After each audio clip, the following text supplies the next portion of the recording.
We are live. Hey guys, what is up? I am Blossom. Hi, I'm Udo ADHD. So I'm it's been a week and I can't believe I'm proud of our second week of being somewhat consistent. And Oh, grant yay! yes, I know. Granted we didn't we started kind of late due to me. Uh, trying to figure this out, which I might actually end up just returning this and getting a Shure mic with the USB and call it a day. It's $100 more, but it's just the hassle is real. But anyways, how are you, Udoka? I'm exhausted. Oh, really? I'm excited. I'm gonna do a sleep study next week. You were saying So, that in the voice note. I forgot to respond to that. Like, oh, please dive sorry. in.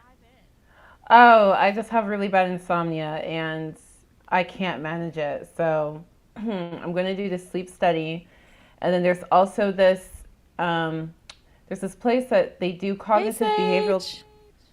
Oh, I can't see the comments. Hi, Sage. Hi. Yeah, there's this place that does cognitive behavioral therapy, which is the go to treatment for insomnia, but they couple it with neurofeedback. So Mm-hmm. I'm actually really, really excited to do that. And I'm really, really excited that all of this is going to go through my insurance and all the little co-pays Nice. will add up on Yeah. my deductible and all of that. I'm excited. I'm excited. That's Nice. how you know you're a grown adult. When you're excited about your health insurance, you are fully an adult. No, I No, I get what you mean. Like I get excited over the littlest things.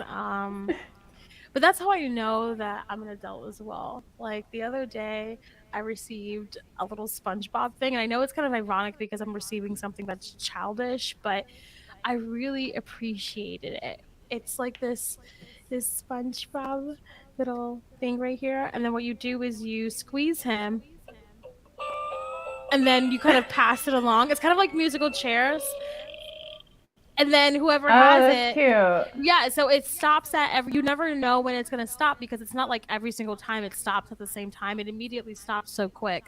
So I think it's really fun. And I think this is better than musical chairs because I recently went to a birthday party, and these kids, they if they did not were able to sit on the chair when the music stopped, they were crying like insane. Like every single kid was Oh my crying, and I god. was like, "This is not like a great game for kids," because every single, and it was so funny because you would see the kids who would look at the other kids crying, and they're like, "Oh," you would think, "Oh, they're not gonna cry." You know, and then sure enough, they cry. Every single They don't kid was have like, embarrassment yet. They don't. no. Every kid was like, That's and funny. I was like, oh my god. I was like, please, can we stop playing this game? It's like, it's not good. And like all the adults are just Okay. laughing at these kids crying hysterically. I'm like, oh my god. So I there would goes probably that. love to. But this is called I'm Right, You're Wrong, and we have to talk about our whole Jenna Ortega. The incident, we're going to dive into Jenna Ortega. If you don't know, she's been very popular on Wednesday, but also on the Scream movies as well. And I think it actually just came out on like Peacock or something the other day. But, Udoka and I, we were just having a normal conversation. And of course, we get into this disagreement because recently Jenna had gone on to a podcast and talked about the writing, talked about how she like had to stand up for her character. And where there was a huge disconnect with Udoka and I is that I truly felt like I'm all for one woman, finally being able to have a voice and speak their mind and not be feared be fearful of being fired. But two, I was just like, I love the fact that she's, standing up for her character. This is her hard work. But what I didn't appreciate, what I didn't like was the fact that she sat there and was talking about the writers of the show. Like, Jenna Ortega is the show, but she isn't the whole show because you need everything else in order for Jenna to be the show. You know what I mean? Everything else has to fit. So for her to talk about the writing of the show was very unprofessional, in my opinion. I felt like it was very diva. I felt like it was very like good for you, sis, for like working this hard, getting to where you are now. Good for you. But at the same time, I felt like there's a way to handle situations like that, because she just isn't the whole show. She is the star of the show, but there's other characters. Like, there had to be a writer for her to try out for the goddamn role. You feel me? So it's like, it's giving me, remember the character Izzy Stevens from Grey's Anatomy? It's giving me where she like took her, I don't she watch was that. I not, don't know who that no, character but she is. was like, but she was nominated for like Who a the character? nomination. Yeah, and she withdrew her nomination because she felt like Shauna Rhimes wrote shit, like wrote horribly. She felt like the dialogue was horrible, everything was horrible. She Oh wow, she withdrew her still does that. nomination. Yeah, Catherine Hegel, is it? Is that her name? Catherine Oh, is Hegel, that what whatever. ruined her career? Yes, it was that, because Oh shit. yeah, that whole thing ruined her career, because they were like, wait, you withdrew your name from a nomination because she felt like the show, she didn't want to be, you know, she didn't want to Yeah, win a that's a prize. lot. How diva. But so it was kind of giving me that energy, if I'm just being honest. It was giving me the energy, so yeah. But okay, we need to discuss, what did you actually think of the show Wednesday? Because I Are we think that gonna helps color how you feel about what she said. Okay, well, I Have you did like watched the it? Have you watched show. the show? Okay. Okay, yeah, what? Why would I sit here and talk about the show if I haven't watched it? No, I honestly, like, it was one of those shows that I really didn't want to originally get into, because everyone is, you know how like that feeling of when everyone's watching something, you want to watch it. Like, I want to listen to like Mhm. Ashley Simpson autobiography first album, because I feel like not a lot of people are listening to that right now, because I feel like it's mine, you know? That's how I feel about shows. So originally I didn't want to watch it, but then I caved in and Mm. watched it one day, and I liked it. I was like, okay, all right, it's not that bad. All right, okay, you know. And so I went along Okay. with it, and now I love this show. But like, do I think? So, so for me, I maybe this is why I like just fully agree with her, because I had really high expectations. I had very high expectations. I was very excited about the show, and I was disappointed by the show. So I think the difference of how we see the show affects the difference of how we see what she said. I'm Either no, not saying it's a I bad don't. show. I'm just, I don't, because huh? I've had shows that I thought were just the worst, the absolute worst writing ever. But you know, I think there's a difference between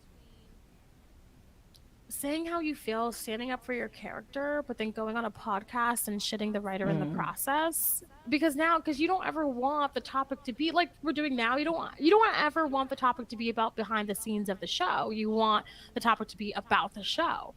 So you know what I mean? When you start dragging people into, oh, this is what's going on behind the scenes, and they were horrible with this, yada yada yada. So you know, it kind of takes away a little bit. It kind of like just like how Grey's Anatomy, they paid Ellen Pompeo like $1 million to say that McDreamy, or was it McSteamy? I forget. I think it was McDreamy. McDreamy was a nice guy. And Derek turned out to not be a nice guy, like in real life, whoever the actor is. But she got paid like $1 million to be quiet about him, you know. Because you know why? Because they don't like people talking about the show. They want them to talk about like, you know. Well, I don't want to talk about how like their cash cow is a horrible person. Oh, I think it's different. Okay. Well, can we Let's see if react? it, let's see if it. I hope She this was plays. not Can you hear having this? it when it came to the Yeah. writers. Everything that Okay, she good. does, everything that I had to play, did not make sense for her character at all. Her being in a love triangle made no sense. Her going, there was a line about like a dress that she has to wear for a school dance, and she said, "Oh my God, I love it. Oh, I can't believe I said that. I literally hate myself." And I had to go, no. There's no way. There was times on that set where I even became almost unprofessional in a sense where I just started changing lines. The script supervisor thought that like I was going with something, and then I would have to sit down with the writers, and they would be like, "Wait, what happened to the scene?" And I would have to go through and explain why I couldn't do certain things. I grew very, very protective of her, but you Pause. can't lead a Pause. story and have Pause. See, I understand that she's about to go in like, oh, I grew very protective of her character, but also that's like being a bitch. Come on, like there were What some things I part? just couldn't do when she was like, Yeah, like I she saved the couldn't, show from I being couldn't. total shit. No, no, that was just that's diva. Like there was nothing. Okay, No, if you're saving the watching show, it's worth it. watching watching the show, and I know the dress she's talking about, the only dress that she's talking about in that show, but to me it just feels like okay, like even if she said that she liked it, what's the big deal? Like I don't Because think it's it's not that in serious. character. It's weird when the character behaves like not their how they're not supposed to behave for no reason. Hmm. Even the whole I don't even like this love thing. Like those writers must have fought really hard to keep Mm-hmm. in all the love stuff because I thought it was so stupid. Well, you And know I why? completely Because agree with her. with the demographic, yeah, a lot of people watched it our age, but Right. also a lot of younger people. And when you're, trying to illustrate a show to younger people, there has to be some type of love triangle. So I don't know. I just Right. felt like when she was like, I couldn't, like, you state your opinions, and then, there's going to be a season two. And I feel Yeah, bad for there the is. writers, to be honest. And she's an executive producer, so kudos to you.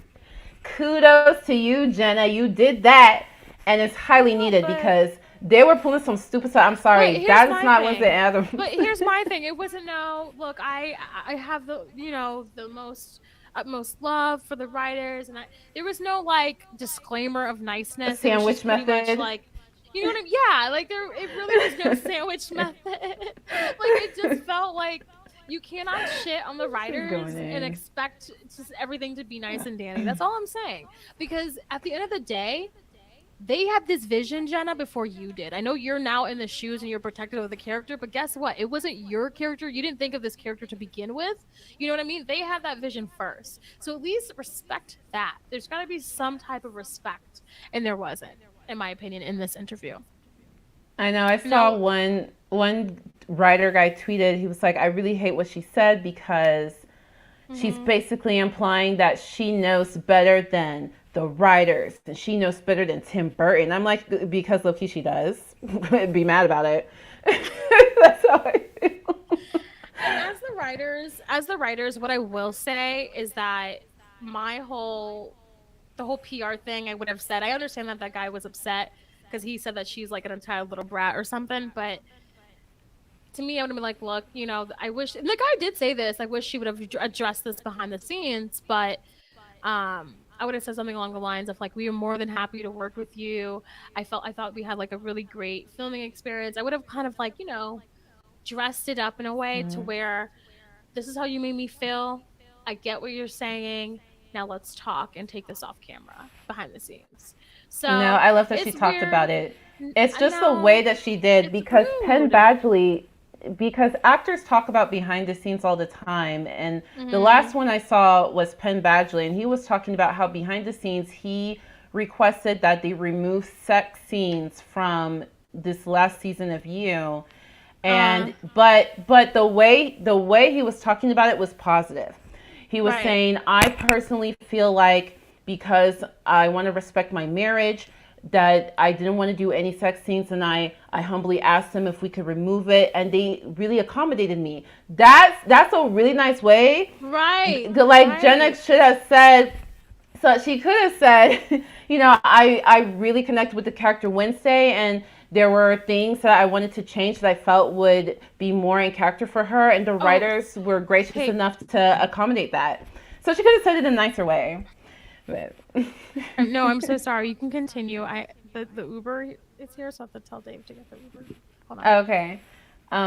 Sage Moon says, you've never seen the show? Yeah, I recognize her from the show You. I didn't recognize her from Scream or whatever. But now I'm watching this. I watched this horror movie called Pearl, and well, let me just pull it up so you know what I'm talking about. This horror movie called Pearl. Yeah, I watched this movie. I really like this movie, but I found out this is a prequel to another horror movie called X, and Jenna Ortega is in that one. So I'm like getting into her. I'm getting into Jenna Ortega. And so, yeah, she was just an act. She was the main actress for the show Wednesday. Would I recommend it? It's definitely like the kind of show to watch when you're bored. Okay, it's the kind of show. If you are like 12 years old, it might be like, oh my God, I love that show. But like as an adult, it's definitely just a cute, show to watch when you're bored, But for season 2, she's going to be a producer. So that's why my kudos to you. She took command. I know Blossom is saying that it's diva, but sometimes diva works. If you have the privilege for the divaness to work for you, let it work for you. Because as Nicki Minaj once said, had she accepted pickles, she would be drinking pickle juice right now. So now for season 2, she is a producer. So I'm excited for season 2. But that's not, oh wait, so I read that wrong. The Uber person is picking up the order. He's not here.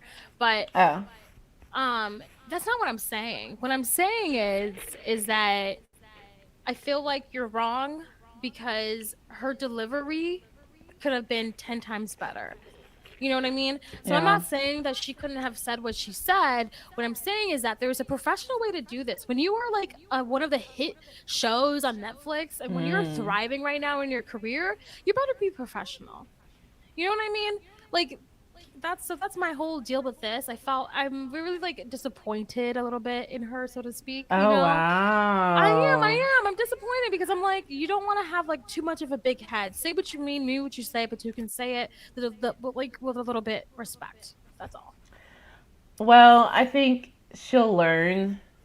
I just saw that she's 20 years old because this is totally something. Oh, she's 20 years old? The way she's talking is very much like how you would talk with just friends. Like this, I totally would say it like this in front of friends, but she probably, and also I think this level of fame is new for her. She's not used to being this famous. Yeah. She's 20 years old. I might have to back it up a little bit. Why did I think she was so much older? She's doing a lot for 20 years old. I know. She's doing a lot because that means she was a teenager when she was filming all these Scream movies. She's doing a lot. Yeah, so, I might have to take it back. She's 20, so I might dial it down a bunch because she probably when I was 20, I wasn't caring about what anyone. So, never mind. Wait, what else? That when I even became almost unprofessional in a sense where I just started changing lines. The script supervisor thought that like I was going with something, and then I would have to sit down with the writers, and they would be like, "Wait, what happened to the scene?" And I would have to go through and explain why I couldn't do certain things. I grew very, very protective of her, but you can't lead a story and have no emotional arc because then it's boring and nobody likes. So there you go. Okay. I mean, I see why, like, if you're a writer, you would be offended. Like, I see. Well, yeah, the 20-year-old is sitting there saying, like, no. So.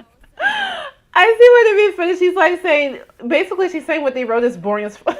And low-key, I agree with her. But her delivery, she very much was talking like she's just with friends. And, yeah, she's got to get used to, when you're talking to the public, these people are not your friends.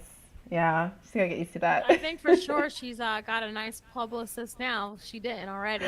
So, and some media training I would be like, I need to hire, Mom, can you find me I need to hire somebody help. And some media training. That's funny. So, there's that. Anyways, I think I was still right on it, and you're wrong. Oh, I mean, I'm not mad at it. I'm just kidding. I don't care. I don't really care. But it's funny, guys. I wish you can listen to us talk on the phone sometimes and have arguments. And I'm like, oh yeah, we should have been talking about this. Yeah, on the podcast. Moving on to Meghan Trainor. And okay, so this is going to be actually a real live reaction from both of us because I actually have not heard what she said. I know it's about teachers and not liking teachers, but now we're going to talk about Meghan Trainor. And she's getting in this huge scandal right now, getting canceled right now because apparently somewhere she said on a podcast, I believe, that she hates teachers. So now I want to watch and listen. Okay, I gotta hear this. Wait, this was a podcast with Trisha Paytas. Trisha Paytas was the guest, I believe. I believe. Oh, that's so funny. And I have a theory too. If Trisha had not been on there, Would I she don't have think said people it? would have. No, not that if she would have Oh. said it, but people would have been paying this much attention to what she says. You know what I mean? But I think because all the YouTubies were there, the YouTubers for Trisha Paytas, what? Meghan Trainor said this? You know what I mean? That's how I feel the vibes are. Because since when do we all care about what Meghan Trainor says? I mean, we like her music, I think, but you know what? I think her hit now sounds too much like her first hit. So I'm like, what? All of her Like, hits are just sound alike. They all sound like that. That's her thing. I don't know what you're humming now. I made you look. I made you look. Oh, she has a newer hit now. Right, but like that's that's the hit right now. I feel like. No, there's a newer one now. There's a new hit. I think bigger hits. I was singing it. No, it's just that they all sound the same. That's why. No. So that's what I'm trying to say. Like that sucks, you know. I mean, I think because every time she makes music that sounds different, nobody cares. So right. she's like, okay, this is what people want to hear from me, so she just keeps making it. Okay, let's listen to Sloan. Meghan Trainor is trying to end her own career on her podcast. He is always so dramatic. She is not trying to end her own career, so. Oh, it's so dramatic. She is talking trash about teachers and trying to cover up for her management. But Meghan doesn't realize that when you work with evil people, you are bound to get burnt. So let's get into it. He got some feelings about this. I'm sure he does. Oh my gosh.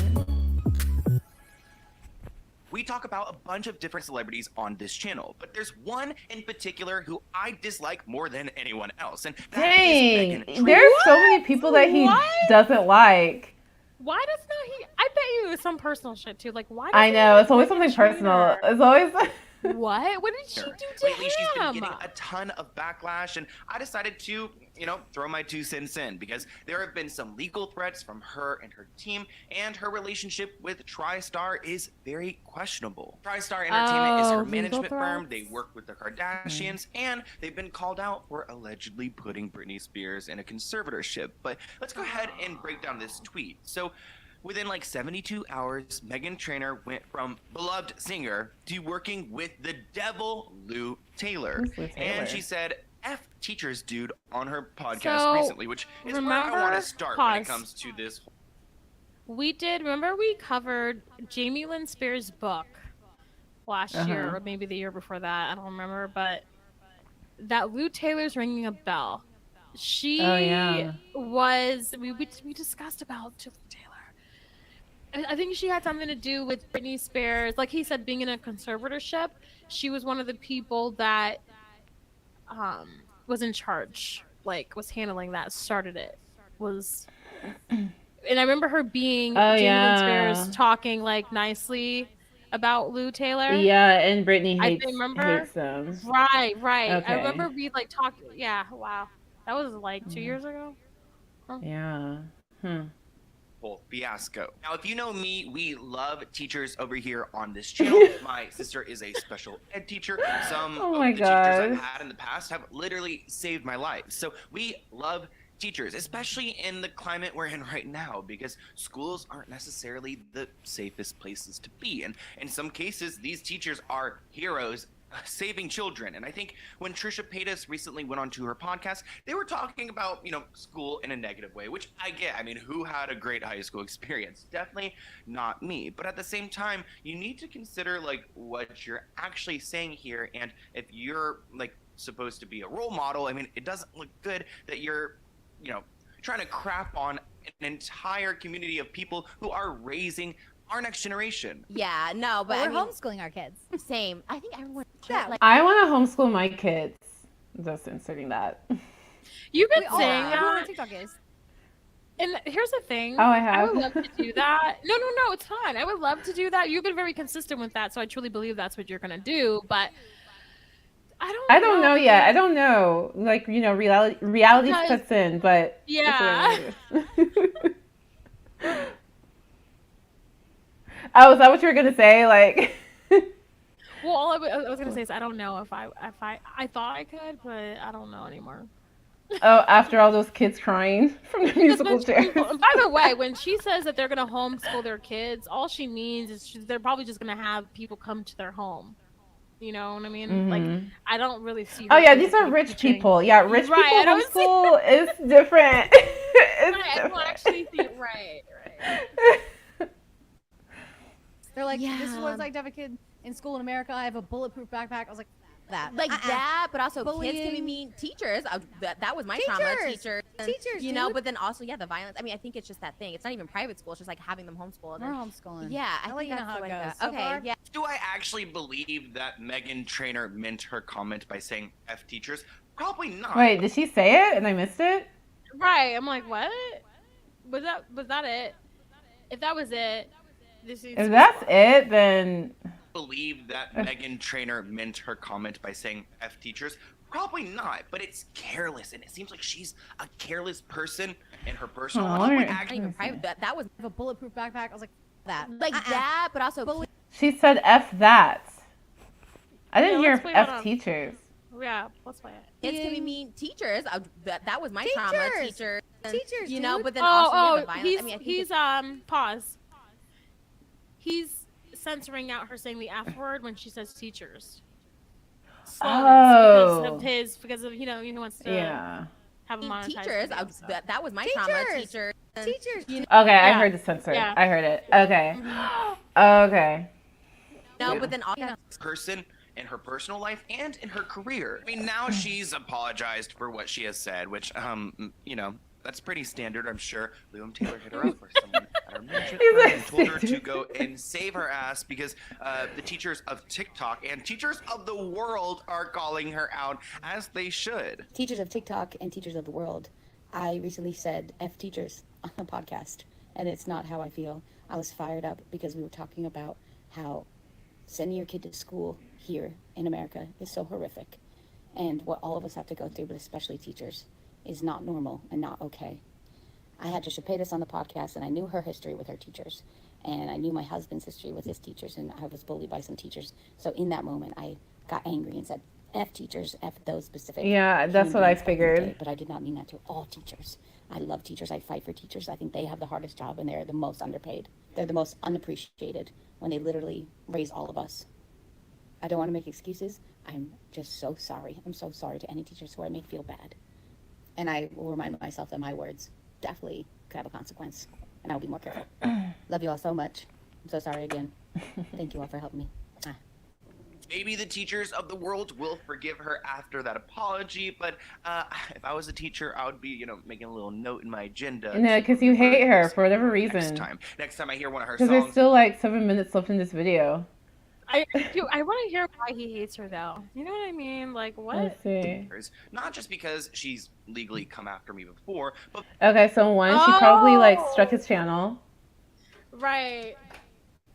But because of her relationship with her management firm, which has a sketchy relationship with Britney Spears. Now, Trisha Paytas, love her or hate her, but she definitely knows how to stir the pot, and she was bringing up Britney Spears, and... you could tell that Meghan was super uncomfortable, very defensive of her management team, and whoever her partner is on this show, I'm not too familiar with the podcast, but whoever this man is obviously knows what's going on here because he tells Trisha, shh, trying to shut up the conversation when they're talking about Britney Spears and Liam Taylor, and I really wish Trisha just kind of went on that and just kind of hounded them with questions because she knows what's up. How are you so connected? I get you're a superstar, but Britney Spears out. Just kidding. That's a good question. I like that Trisha asks her the question, and Trisha is asking it in a way that you can't blame her. Okay, Trisha. I'm not allowed to say that anymore. I've never. Okay. They're like, do not joke. Oh. Okay. No, I'm like, is it real? I have really good management. A lot of, everyone in our industry is I fucking hate my managers. Yeah. I have the best. Oh. And they were friends. Phenomenal team. They're that makes. And connected. They're friends with the Kardashians. So I was like, do you think that we could ask Auntie Quiz if she would do it? There's something so sketchy about their response. What are you hiding? This person wrote on Reddit, she must have the best in the business because I don't know how she managed to go beyond a one-hit wonder. Well, this person replied, she's managed by Lizzie Blossom.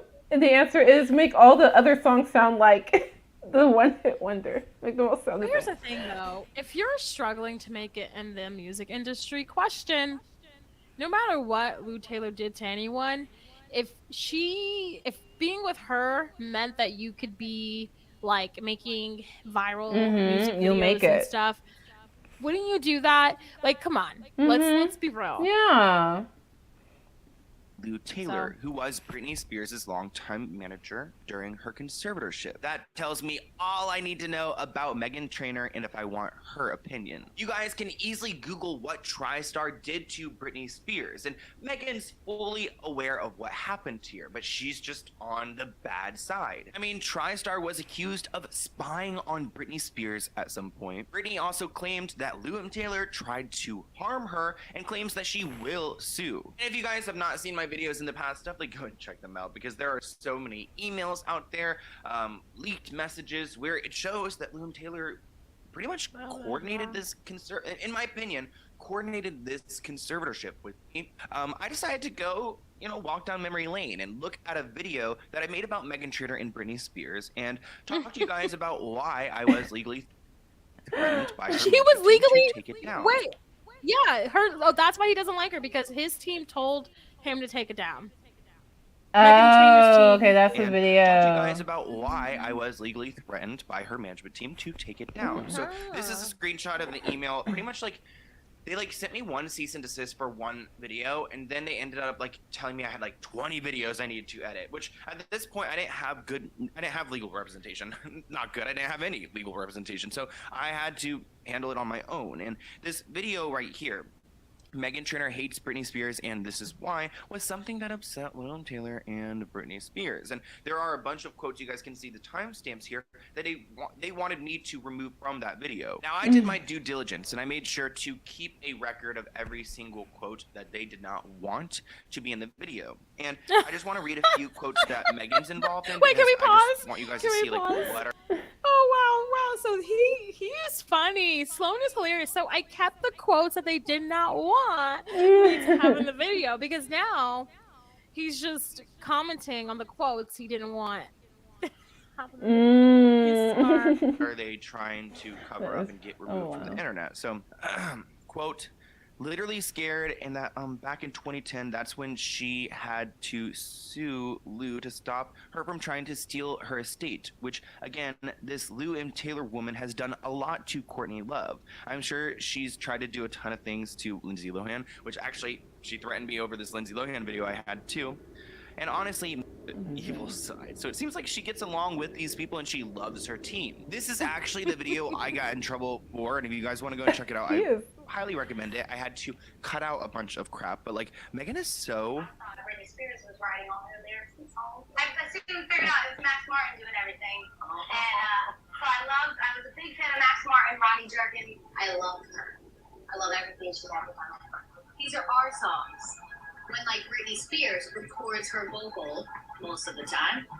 She's such a hater. I mean, you guys can just even see from the beginning, she's such a hater of Britney Spears. And I think it's because Lou Taylor has probably taught her to hate her. And I just want to give you guys an idea of the type of threats and pressure I get from these entertainment agencies, because it's really scary sometimes. Looking back on this, they had an entire team at TriStar, employees who watched all of my videos and found quotes that they did not like and had to work on this. Let me show you the files.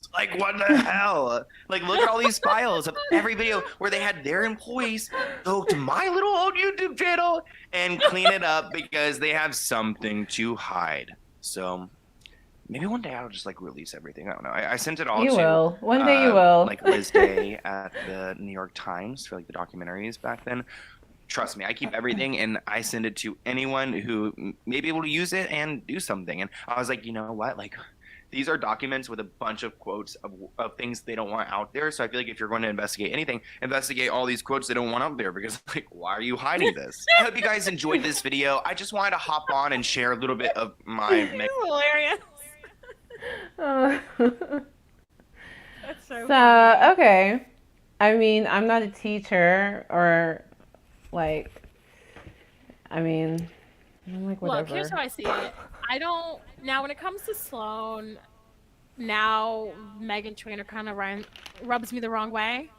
But when it comes to this scandal and her being canceled, I think it's very stupid. Now I'm starting to think it's like karma. Karma got her, you know? So there's that. I'm starting to now question a lot of things. But what kills me is that she's friends with Hillary Duff, and I love Hillary Duff. You know what I mean? Meghan Trainor is friends with Hillary Yeah. Duff? Yeah. So you guys check if Hillary Duff is friends with Lou Taylor. Who knows? I hope not. Because it's just like they say, never meet your heroes. Like, I've never really wanted to meet a celebrity. Maybe Taylor Swift, okay? Maybe Taylor Swift. Oh, wow. I did not know you were a Swiftie. Wow. Did you go to the concert? Or will you go? Or I don't know. Are you lying right now? I'm not lying. I did not know you were like a huge fan. I did not know that. I thought you just liked Taylor Swift like the way everybody just likes Taylor Swift. I didn't know you were a fan. Yeah, I'm a fan. I like Taylor Swift. The only thing that I would say that sometimes I'm like, oh, I hope she's really nice. Have you ever just seen people who are always just around skinny people? You know what I mean? Like, have you ever just seen people who are always just like, do you have a fat friend? Do you have a black friend? Do you have a fat black friend? You know what I mean?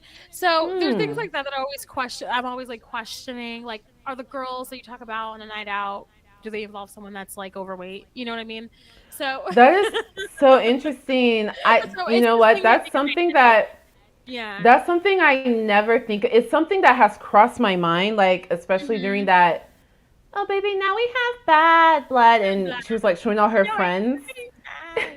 Right, but then she was showing all her friends. I always think I would never be a friend of Taylor Swift because. Yeah, you know that's because that thought crossed my mind. It just you know what I mean? Like literally just crossed my mind. I didn't think about it again. So that is so interesting. But now, I love when I learn about blind spots. Like you know, in my perception of reality, that is so interesting. Now that's something I'm going to look for. Well, there was a recent photo of her in New York hanging out. And mind you, literally like the same day I was in New York, but there was a photo of her in the city hanging out. Looked like Brooklyn in my opinion, but oh my gosh, my phone. Okay. And she was just all with like models and like, well, not all of them are models, but maybe like one. Okay, one was model. But you know, like just normal people, and it just made me question, like, oh, even if she wasn't famous, we probably still wouldn't be friends because, like, she probably doesn't hang out with people my size. So, anyways, that is so. It was a little like in moment, like brain thoughts that you don't say out loud until now. Yes, say them out loud. I'm just really thinking like. Yeah, like what happens? How does that happen? Now, now I'm gonna think about that. Like when I'm going to sleep, I'm gonna be looking up YouTube video essays about it, and I know. That is interesting. On to the next topic, guys. We have to talk about Tucker Carlson and Don Lemon getting fired. So yeah, I'd like to dive thing do we want to see first? Yeah, I want to dive into the guy first. The both of them are guys. Don Lemon. I wanted to say the black guy first, but I didn't. You like the guy, okay? Which I really wanted to say. So. Okay, let's see the. We're now diving into Don Lemon getting fired. I want to say Lennon so bad though. It's Lemon. Don Lemon. Yeah, you think of John Lennon. Oh my gosh. But you know, this is so interesting. I'm very interested to hear about this because Don Lemon, I just always seen him growing up, and I knew him as a feisty personality, but you know, I didn't know much else. And I remember when he came out as gay or whatever, and I don't know. That's how he is in my mind. So we'll see. So we almost covered this exchange last week because it was so contentious and unpleasant, but in the end, I have had enough of Don Lemon. And so has CNN, apparently. Oh, she does not like him. Did he always? I bet they fought. a lot. Probably, but she's about to show a clip, and I didn't see it.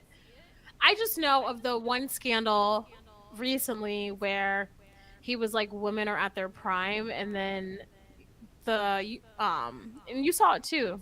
The lady was like, "What do you mean?" And he thinks basically when women hit a certain age and they get older that they basically can't be successful. Is what he was saying basically. So. Oh, that's interesting. How does he come up with that? It's just that you're usually working the hardest. Remember, like during the interview, he was just like, "Well, until women are in their primes," and then the lady goes, "Prime for what?" And he was like, "I don't know. I read that, once women hit their primes." What? You know what I mean? I know, right? Like, what are you talking about? He caught himself in a little, because it's kind of like, oh, so you don't have a prime. And I hate about people in like these. You would think that because he's already had to deal with being black, then being gay and black, that he would kind of like not try to. These kind of people drive me nuts. These people who, like, I just don't understand. Somebody who's like that is Is it Caitlyn Jenner? Caitlyn Jenner is like that too. I'm like, okay, like my brain breaks, but. So you went on CNN because you've said very openly you'll go on anywhere. You're running for president. You'll talk to anybody. And this guy's running for president? I have no idea who he is. Okay. Go particularly well. Here's a little bit about you of Don challenging you on your appearance at the NRA. And Don Lemon takes issue with your opinions on this issue because you're not a black man. You said something about American history and race, and I guess you're not allowed to opine on that unless you have black skin, according to Don Lemon. Well, you're not allowed to be stupid. Let me hear this. A bit of that. Your telling of history is wrong. What part of the history was wrong? What part of the history was wrong? That the Civil War was fought. You're making people think that the Civil War was fought for black people. Only for this freaking guy said that the Civil War was fought so that black people can own guns. I'm like, what the? People to get guns, and for black people to. Like, if you say that to a black person, we're gonna say you're stupid. Civil War was fought for black people in this country to get freedoms, a noble mission. Black people secured their freedoms after the Civil War. It is a historical fact, Don. Just study it. Only after their Second Amendment rights were secured. You are discounting Reconstruction. You're discounting a whole host of things that happened after the Civil War when it comes to African Americans, including the whole reason that the Civil Rights Movement happened is because black people did not secure their freedoms after the Civil War, and that things turned around. People tried to change the freedoms that were supposed to happen. And you know how they got it? They got their Second Amendment rights, and they actually got the NRA played a big role in that. But today, Don, this guy is really sucking hard for the NRA. Like, that's a big leap. I've never heard anybody try to turn the Civil Wars into why we gotta, for the NRA, that's a talent, I guess. The NRA did not play a big role. Absolutely, they trained black Americans how to use firearms. That's a lie. That's not. The NRA did not play a big role. This is just historical fact. But not historical fact. I don't want to hear this we didn't effing even guy. include the best part where he basically says, he basically suggests he has a higher claim to the argument because of skin color. He does. And it's not just skin color, it's race. I don't like when these non-melanated people want to pretend that race is just what tone your skin is. This woman can go get a tan and get my same skin tone. You're still a different race, and the race issue is an issue in this country. Oh my gosh, I don't want to hear this woman. Oh, okay, this Kelly person, you suck. I just remember this woman. This is the woman who I remember I was a kid, and she said something like, I think she has somebody on the show that was saying that Santa Claus can be any race, and Jesus Christ is not white. And then she's like, I just want to tell all the kids in America today, yes, Santa Claus is white, and so is Jesus. And I was like, I remember this woman for the rest of my life after she said that, because I'm like, you're an effing idiot. Santa Claus is a marketing scheme, meaning like if you go to China, he's Chinese. If you go to Nigeria, he's a black Nigerian. What is wrong with you? Anyway. Well, isn't he like Saint Nicholas though? Yeah, but the Santa Claus it's derived from a Catholic saint, but let's be real, Santa Claus has nothing to do with Catholicism or Christianity. It's a marketing thing that was propped up by Coca freaking Cola. So there's a church that's right across the street from here, Oh it goes, Easter is not about the bunny, it's about the lamb. Yeah, right. I look at it, I'm like, well, no shit, but people use it for marketing the bunny. So, right, yeah, same thing. Anyway, that made me mad. And then I was like, I can't believe a grown adult, you're still trying to say Jesus is white too, like on top of that. Anyway. Let me see. Let's see. Went on to diminish you. I don't know what kind of race you are. I don't know what your back. I mean, it was actually really offensive the way he. Yeah, right. Like that part offended you. You just diminished what being black means, as if diminishing race offends you. You would love for everyone to not care about race at all ever again. Ended that interview with you. And then his colleague came on. Actually, we have this cut too. His colleague came on to try to give you a nice goodbye, and that upset him too. Here's more. The part that I find insulting is when you say today black Americans don't have those rights after we have gone through civil rights revolution in this country. You are sitting here telling an African American. Yeah, why do you find it insulting, Vivek? How did it affect you that you feel insulted? I don't know. About the rights and what you find insulting about the way I live, the skin I live in every day. Here's where you and I have the a different point of view. Black and white that black people don't have in this country. I want Don to keep going. I don't want to hear this guy speak. And that black people do have. Well, here's where you and I have a different point of view. I think we should be able to express our views regardless of the color of our skin. We should have. You're literally on television expressing it. This debate I'm not saying you without me regarding you as a black man. Insulting. But you're talking about black people. I can't with these Republicans. As a fellow citizen, you're that's sitting what I think here, we should whatever ethnicity you are, explaining to me whatever ethnicity about what it's like to be black. Whatever in America. ethnicity I'll tell you what I am. I'm an Indian American. I'm proud of it. But I think we should have this debate. Black, white doesn't matter. I think we should have this on debate. The content of the ideas. Do it. You should do it. Yeah, and he did address the content of your stupid idea. I don't like these Republicans on TV. I do not like, I'm just saying it, I do not like TV Republicans. I do not like them. And in a fair way. And what you're doing is not an honest and fair way. Okay? We appreciate you coming on. With due respect, Don, no respect.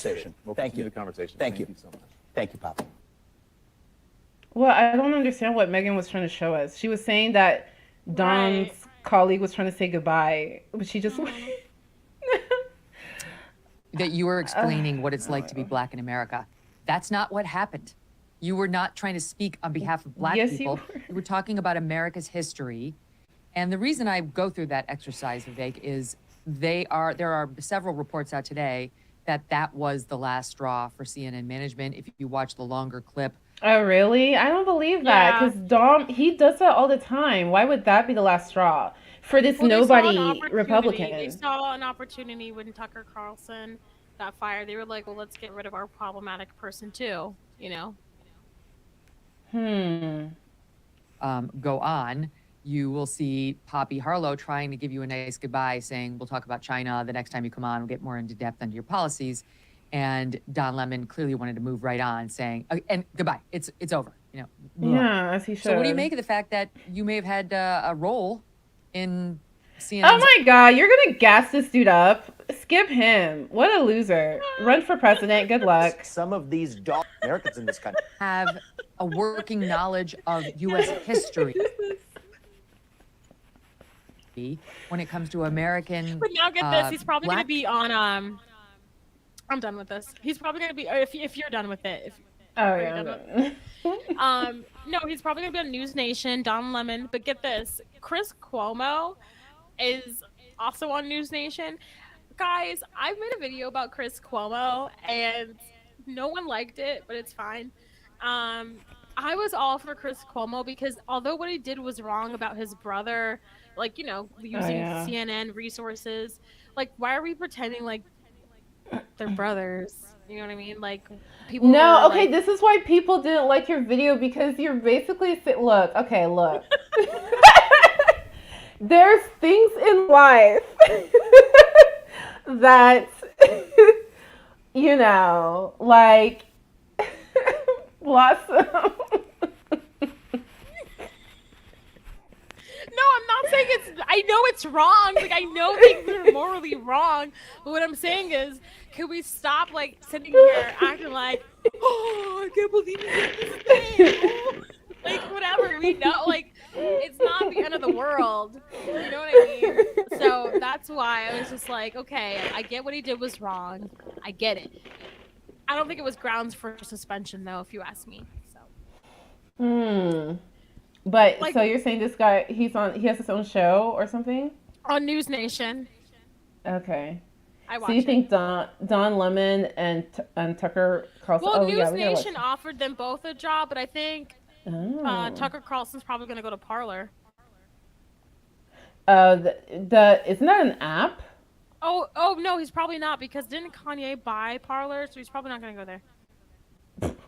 He doesn't like Kanye? No, but I don't see Tucker Carlson wanting Kanye associating to be like, with Kanye. Yeah, I don't see, no, not even that, wanting Kanye to be the person that pays his bills. I don't see Tucker Carlson wanting that. Yeah. So. I could see that. Okay, so Don Lennon, yes, Sage said Don was right for going in on that guy. I agree.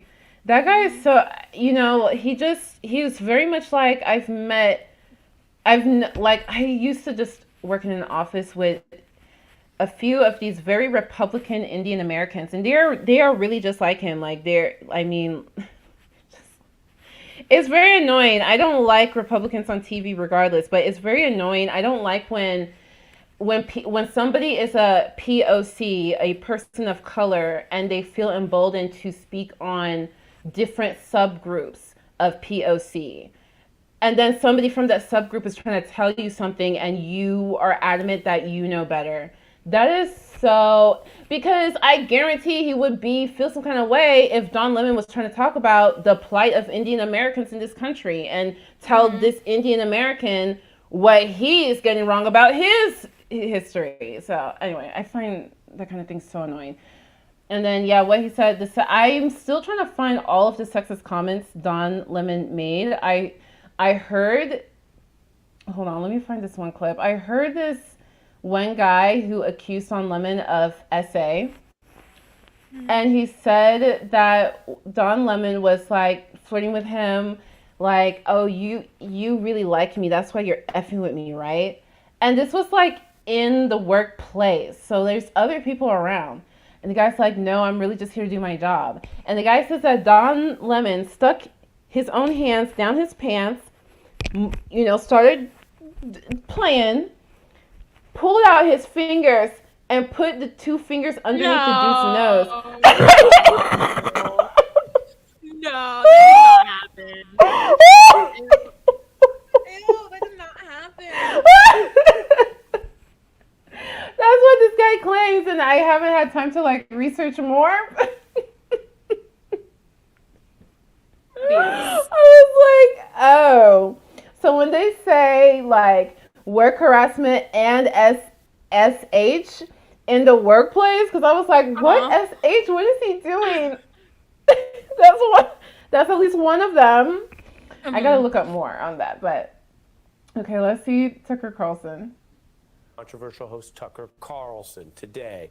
A total earthquake that comes amidst the rockiest period in the history of the controversial conservative Fox News channel, which of course recently folded in that record-breaking $787 million penalty in the case about defaming a voting company machine and lying about the 2020 election, as well as heat on the company's wider reporting and errors in workplace practices. Now, Carlson is one of Fox's most watched and, until now, highest paid stars. So by all accounts, today's firing surprised him, his own team, and most of his colleagues. Fox did not allow him a final show. The decision in firing clearly came fast. This was his sign-off on Friday. We'll be back on Monday. In the meantime, have the best week. He said let them eat bugs. He just has the dumbest headlines on his show, like all the time. weekend with the ones that you love, and we'll see you then. Imagine that's your last show. Let them eat bugs. Anyway. And eating pizza. Today is Monday, and Tucker Carlson is not back. So what is happening tonight? Well, we're going to walk through this with you because it is a huge story, an important story, one that so many people. I want to know the story. About for so many reasons, well outside of those of us, you and I, who perhaps take an interest in the news and who's on the news. This goes way beyond that. This is not primarily a media story. And it's certainly not a journalism story because the defamation, lies, and falsehoods that were both alleged and documented in that recent lawsuit are precisely about people getting caught doing the opposite of journalism. Of masquerading as or pretending what is he getting to be at? doing journalism while absolutely undermining it and truth as we know it, which is why they settled for a record-breaking sum. So if it's not about that, what is it about? It's about power and crime and sedition. Here you go, Fox. Propaganda aligned with and sometimes directly, knowingly supporting some of those things. And let's be clear, because while this is huge news and it's all about Tucker Carlson, and we're going to get into that tonight, we've also covered that case very closely, and I can remind you what we reported, which was Tucker Carlson was not the first, second, or even main target or defendant in that defamation case, which cost Fox so much. Now, he was a part of it. And while this is more than a media story, of course, the reach and ratings are part of it. As of Friday, Carlson led the most watched show in primetime cable news. He averaged more than 3 million viewers a night, which in the math of TV means that Carlson could be reaching tens of millions of different people in the United States every month. He was one of the top anchors on the top channel across all of basic cable. We know. Again, you and I might be interested in the news, but after Fox comes ESPN. So we're just talking about the most watched stuff on cable, period. That's why he was named as one of Time's most influential people. That's crazy. I did not know Fox was that big. That is kind of scary. Well, not even that. He just keeps he's giving him like his goodbye, basically, is what he's doing right now. He was a great man. Speaker. He was attacking McCarthy. I know. I noticed that. Like, when people are reporting about Don Lemon, they don't say his accolades, but for Tucker Carlson, like, even the people who don't like Tucker Carlson, they're saying his accolades. I find that interesting. Well, because I feel like Don Lemon, he was, to me, I don't even like Don and how him and Chris Cuomo were like really close friends. And then when Chris got fired, he threw Chris under the bus. And I hated that. I was like, because they used to literally Chris would be on. And then when they were about to switch to Don, they're like, bro, okay, bro, I'll see you tonight. I'll see you tomorrow or for the weekend for some dinner and hanging out with, you know, Chris's daughters. You know what I mean? They were like actual friends, and just to throw him under the bus for your job. I would love to see if Don Lemon goes on News Nation, because that's where Chris Cuomo is. That's interesting. Yeah. Democrat as a cipher, as someone who should be ousted, and then he used that leverage to get that January 6th footage I told you about. So now you have Carlson as a kind of dethroned conservative and party leader paying today for the cost of his approach to power, the attacks, the lies, the transactional warfare. Carlson interviewed Donald Trump after he was busted. Okay. When are you, okay. We get it. When are you going to get to what you're going to get to? We get it. In court and convicted. The court process is what led to that record-breaking penalty. Fox and brainwash or convince everyone those guidelines over and over, and now are paying a price so high that they are perhaps moving the line over at Cake. Is that Mr. Carlson was busted fully and completely being a liar, which means it took him 5 minutes. Okay, let's see. Many of those things that were designed to help Trump or mislead about the insurrection or plant conspiracy theories and false flags, they weren't even his real beliefs. Again, above my pay grade in ethics to decide whether that makes it worse or not, but there are plenty of people who say when you knowingly do something wrong, legally it's worse. That's why we talk about the mental state. That's why accidents in a car are very different in law, which happen, of course, than trying to kill someone with a car. He knowingly did much of this deceitfully, falsely. Indeed, there are many texts and records that Fox... Is that really why he was fired? Because I thought people have been knowing this for years, that he doesn't believe what he says on his show. Wait, so is that what he's saying? Like, I'm bored. What is he saying? I know. And then also I'm trying to like make sure he's like not saying it and being like, but that's not the real reason. then and recently hyped up Trump. So that sometimes give the. Imagine forcing yourself to tell lies all day about everything in ways that were so transparent and so outlandish that there is no way the people listening to you could possibly That's believe you, anything you though. said. That was you. Then imagine doing that again and again and again every day of your professional life for your entire life. Could you do that? You could. Could you? Imagine that. Okay, are you saying that's why he was fired? What does it say? Pelosi, or former Speaker Pelosi, with a plunging swimsuit. Okay, whatever. It's very boring. Oh, yeah, I'm about to read it. Like, I don't even know. Hold on. I'm going to read an article real quick. Why was he fired? Just tell me. Google or Elon Musk. Can we go onto Twitter and we find out the facts? Let's see. Oh, let me do. Can I do it now? ChatGPT. Oh, no. Why? U.S. Tucker. You know where we got him mixed up with Chris Tucker? That's a comedian, yeah? Oh, yeah, a comedian. Yeah, no, you cannot mix them. The name, I get them mixed up. I'm like, every time I hear Tucker Carlson, I'm like, oh, Chris Tucker. I'm like, oh, no, not Chris Tucker.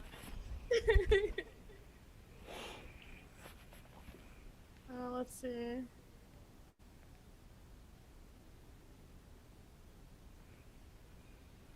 Oh, okay. What I'm finding on Google saying his criticism of senior management. He said Tucker Carlson's firing. Basically, guys, Tucker Carlson's firing from Fox News came after he used vulgar language to describe a network executive, the Wall Street Journal reported.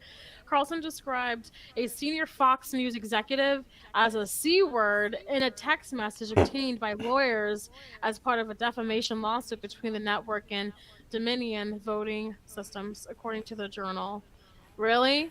So that's what did it? Not anything else? But you called the executive a C word? That's really what did it? Oh, wow. He probably felt emboldened because he has so many leaked voice memos and leaked text messages of him admitting to, oh, yeah, I was lying in that episode. Oh, yeah, that's actually completely infactual what I reported. Like, there's so many of him admitting to lying on air and nothing happens. Even when the journalists report on it, nothing happens to him. So he probably just thought he can say whatever he wants about whoever he wants. No consequence. Well, that's funny that did it. He called me a C word. I know, of all things, that did it. But, that's what I'm realizing about this industry. There's certain people you cannot talk about. If you want to say something about whoever or whatever, just go ahead and resign. Just go ahead and have your backup plan ready. Okay, they'll tolerate a lot of stuff, but all right. So the next thing I would love to talk about is Mikayla Nogueira. Okay. So I was trying to figure out what new drama she's in. So if you guys, we're going to talk about Mikayla Nogueira, and basically her whole reason for, she's this huge TikTok influence, makeup guru. And basically, she started Lashgate, where she was advertising. Who was it? Revlon? I forgot what it was. It was a L'Oreal Telescope Lift Mascara. Yeah. Well, she was advertising that, whatever, on her thing, and then used falsies and was like, look, guys, it works. And people noticed, and she didn't care. And that's why people are now talking about her forever. Now, recently, one of the huge things I think people also talk about her is because of her fiance. I think his name is Brandon. Don't quote me on that. But her fiance is an addict, and he's addicted to alcohol. And she's first off, she was oversharing, in my opinion. No one asked her for this. But she's just like, leave my fiance alone. Don't talk about my fiance. As she overshared about his addiction that no one asked for. You know what I mean? If you really wanted people to leave your fiance alone, maybe not tell people about his personal shit. You know what I mean? I'm just saying, even if he okayed it, it still doesn't make any sense that you want people to stop talking about your fiance when you were sitting there just orchestrating a whole story time about him on social media. So I don't know. To me, I mean, I don't really care for Mikayla. Didn't even know her before she existed. Could care less. I don't buy shit from her. Never will. And that's about it. How I feel about her. Oh, well, she's pretty big. She's pretty big on TikTok, and she was one of those people in 2020. If you were a makeup girl in 2020 and you were on TikTok, you just guaranteed your money. You locked it in, and she was one of those girls. And people were already not liking her because they were saying she was fake. They found all these old comments that she would leave on Jaclyn Hill. If you remember who Jaclyn Hill is, she's the one with the lipstick, that fur on the lipstick or whatever. Yeah. And she was leaving she was leaving these hate comments on Jaclyn Hill, and now fast forward to now, she's like, BFF with Jaclyn Hill. Oh, can't wait to collab. And she was using filters. So that's another thing, like you're promoting a skincare product or a beauty product, but you're using a filter. How do we feel about that? And she was using filters on her body to look skinnier, but also talked about body positivity. And then, so right before the mascara thing, this was the one that like really set it off. Hold on, let's see this one. You know, I'm feeling like a fucking asshole today, so I'm gonna clap back at people because I'm tired. I'm so tired. Every single day, I get up at 6 a.m. I spend about 5 to 6 hours filming video content that ranges from 3 to 4 videos, and I spend a few hours editing that video content. Then I have to work on my other social media profiles, whatever it may be, Instagram, whatever. It's fucking marketing. Then I'm in meetings from 12 to 5. I literally just finished work and it's 5:19. Try being an influencer for a day. Try it. Because the people... So this was before the mascara, and people were like... I remember this. I remember people were like... I remember actually Rich Lux, like, here was her biggest problem. If you want Rich Lux to leave you alone, here's what you don't do. You don't talk about Rich Lux and then tag him in it on TikTok, because you just started a whole thing. He didn't even have to... He didn't have to know that you knew he existed, and now you confirmed it, because that's the worst thing you could do if you want Rich Lux to leave you alone, is to actually talk about him. But I don't know. But yeah, I've heard about this, and I was like, yeah, she like called him out and stuff, and then he made a whole like million videos about it. But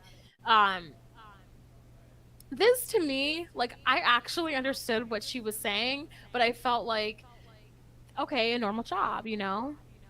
Exactly.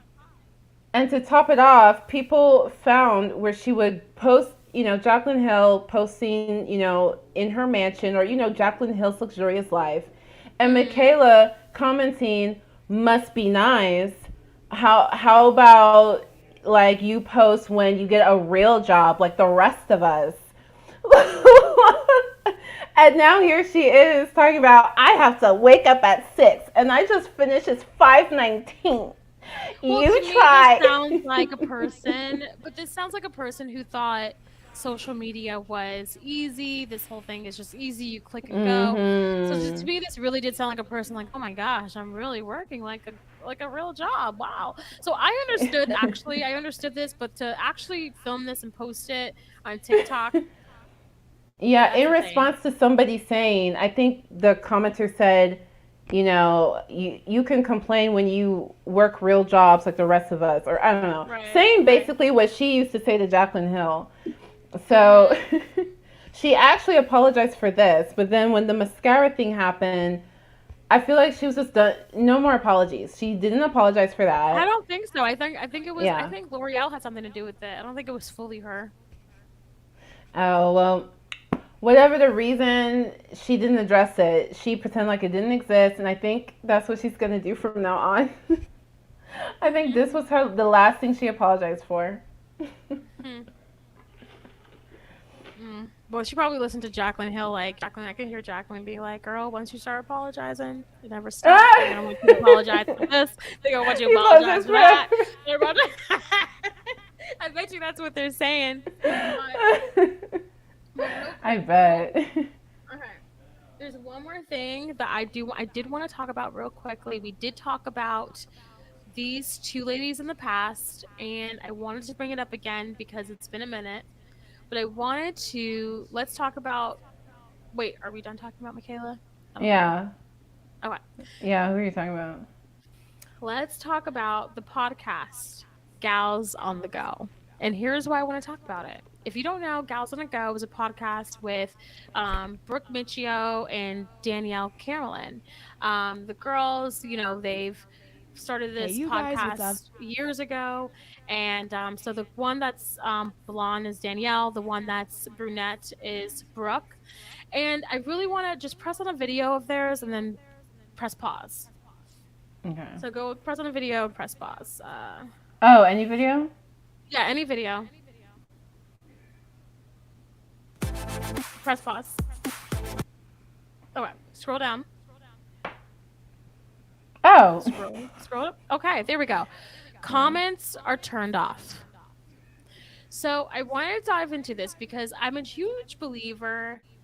I guess it's starting to not sound like it, but I am a huge believer in, like, you do what you want to do to your channel. You do you.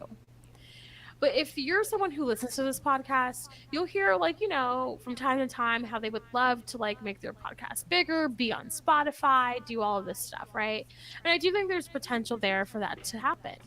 However, I feel like they're trying to grow, but yet there's this huge, like, elephant in the room. And it's this. Comments are turned off. So a lot of people, if you don't know, I think back, I don't even remember anymore, like maybe 2 or 3 years ago, Danielle had a scandal. And it was basically people were calling out for being racist. The reason why people were calling Danielle Carolan out for being racist is because she had a private Instagram, and on her profile pic, it had of a black man eating a watermelon. Now, Danielle, she came out with the video, she apologized, and people obviously are still going to feel how they feel about it. For me, my only question would be, because I watch them and I am a fan, but my only question would be is, if you didn't know what you were doing was wrong, why was that photo on your private Instagram as your profile picture? You know what I mean? Like, it just didn't, that's what I kind of wanted to know. You know what I mean? Because I can see them, like, being somewhat, or at least Danielle being somewhat uneducated on the matter, which is still not an excuse, but I could at least have an understanding of where it came from. Now, what's also frustrating is that, like, they say how much, they love their fans, they love all, but then, like, you can't really comment. Now, okay, truth be told, I've commented, I've, like, I've sent, like, I've tagged, like, my DMs or Instagram, whatever, and one of them have responded. So, you know what I mean? Like, I was like, oh, and I felt like this was like 2 years ago maybe, and I felt like, oh my gosh. But there are a lot of people who have such a huge issue with these ladies. And to me, I just feel like if you want to grow, you gotta address the big elephant in the room. And mind you, it just gets worse because then you have people with Brooke, you have people who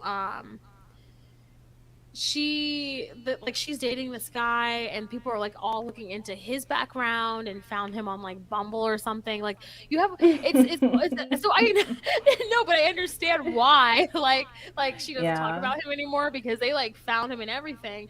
But I guess what I was thinking about this week is, like, you see these two girls who clearly want to grow and grow big, but how big can you grow if you always have the comments turned off? Just saying. So, and they never address any of the big issues. Like, one of the big issues for me, and I don't want to say I stopped supporting them because I haven't, but with their advertisements, sometimes it comes off as not genuine. Like, literally, I was listening to a podcast the other day. It was an old podcast, and Brooke had talked about how she hated cooking, right? Literally, there's an ad, there's a break, and there's an ad, and there goes, oh, I love cooking, da da da da da. I think it was pans or something, I forget, but I was like, that's what people are talking about. Like, it just comes off so not genuine. Like, you know what I mean? Like, it was just maybe they don't want to grow. I mean, maybe they're really just phoning it in. This is just a check. No, It's I just for do. No, I money. truly do. When you hear them, they clearly want that, like, call your daddy type of thing. They clearly want They that can't. Not Spotify possible. thing. It's. I'm sorry, girls. I don't even know who these girls are, and I can just tell you right now, it's not. It won't happen for them. You really think? Oh my gosh, no. I think it could happen for them, but I think they're gonna need, like, the iconic people who they look up to. They're gonna need to, like, put their comments on, because it's starting to be. Mind you, I'm not like, I've never left like a mean comment on their page or anything like that. I'm not like itching to. I just find it very silly that you want to grow, but then you still have all of your comments turned off, and the only place that's they why can't I'm saying. That's why I'm saying it won't happen for them.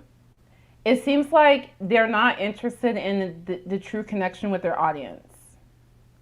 But they say that they are every time, single episode. They say they're that. always like, guys, like, we love you, we love hearing from you, we love, like, I mean, you know what I mean? They words. always say that, and then, like, but then the only way you can tell, like, what's really going on is if you go onto their podcast on iTunes, where there's comments and reviews, and that's where you read the tea. I'm like, damn. And they don't reply to them. You can't reply on iTunes podcast, but Exactly. I've never seen that many, like, dislike ratio. Don't get me wrong, they still have more of a like rate. They still have more likes, but I've never seen that much of a dislike ratio. So I'm like, what the heck is going on? And it's going on like 2 years, and their hate keeps getting big. It doesn't go away. It keeps getting bigger, and I'm like, because I disagree with you fully, Udoka. I do believe that these two ladies for sure have the potential to actually make it work, but I feel like, you got to address the big elephant in the room. So those were my thoughts about them lately. I felt like, okay, like, because you got to listen to the criticism. And I'm like, because at first I thought a lot of people are haters, and some of them are true haters, and also true fans. But I started listening to what they were saying. I'm like, are they just, arguing for no reason, or is there something? And I kid you not, when I heard an ad, it didn't make any sense to what, one of the ladies had just said. So I was like, okay, I get what they're trying to say, so. Maybe they're just fame hungry type of people. I mean, it just really seems like they're not interested in the true connection with the audience. And so the reason why I say it's not going to happen is because this reminds me of Chloe Bailey. If anyone watching, if you know, Chloe Bailey is, if you don't know who she is, she's a very good singer, and she's signed under Beyonce. Little Mermaid, right? No, that's the sister, Hailey Bailey. Okay. That's the sister. So the sisters, they used to sing together, and now they're separate. And so this is Chloe. And everybody expected a lot, like, everybody had very high hopes for her, because she and her sister, they were killing it into 2020. They were doing amazing jobs, great opportunities. And you can see that Chloe puts a lot of hard work in, but she didn't make sales. And everyone's like, what is going on? Like, you have everything you need to be a superstar. Right. Why is it not happening? And in my opinion, it's because she's not actually interested in what her audience wants. She's not actually interested. You can do what you want to do what you want to do, achieve what you want to achieve, like, focus on what you want to focus on.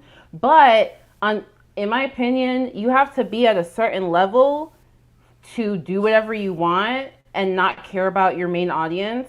You have to be at a certain level before you can do that and keep growing. But if you're not at that level yet and you're not taking care of your audience, it's going to be a struggle. Okay, so, but here's my thing. Okay, so, but I know you mentioned Chloe Bailey as an example for Danielle Carolyn and Brooke Miccio, but they've done, like, live shows. So that's one thing that they've, increased in doing. They've done live shows, and they're going to do even more live shows. So that's, like, I think their love language, so to speak, when it comes to their audience.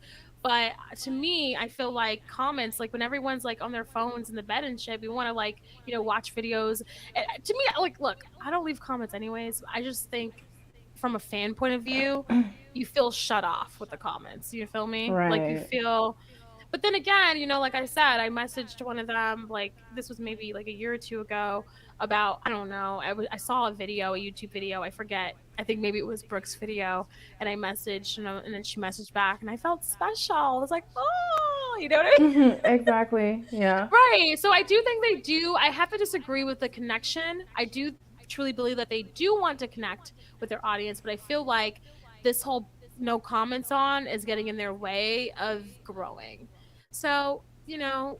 But if they don't want to hear the criticism, they don't want to address, you know, whatever scandals in the past, how much do they really want to connect with y'all? Because they know if they open themselves up too much, they have to hear it. They have to deal with it. And it seems like they don't want to. Yeah, because they even have a Gals on the Go Instagram page, and that comment section is monitored, like heavily monitored, like no other. And you always know when something's heavily monitored when you just see all nice comments, you know. So like, but don't get me wrong, some of those comments on iTunes are so mean and vicious. So I get it, because I'm sure mental health has to have a play in it. But I'm just saying, for the long run, I listen to these two ladies, and I'm just like, I know what you guys want, but like, you guys can't like block people, because they're just gonna be like, all anyone's gonna do is be like, what's going on? And then after iTunes, on their, you know, their iTunes music page, and look at the reviews. That's all everyone's gonna, because I'm like, but anyways, those are my, and mind you, like, I'm near the city, so it's always something that I love the city. So I always, that's how I found them, because I wanted to listen to New York. Yeah, I wanted to listen to people who were in New York, because it made sense, you know. So yeah. But yeah, and I guess my only thing too, and then I'll leave it at that. And I'm not even just calling them out, because they're not really the issue, but I loved how, like, a lot of people in 2020, they put on that black screen, they posted it on Instagram, etc. And then I remember these two ladies, they even had someone on, right? But then, like, I swear to God, Udoka, I never seen another black person again after that. Like, you know what I mean? Like,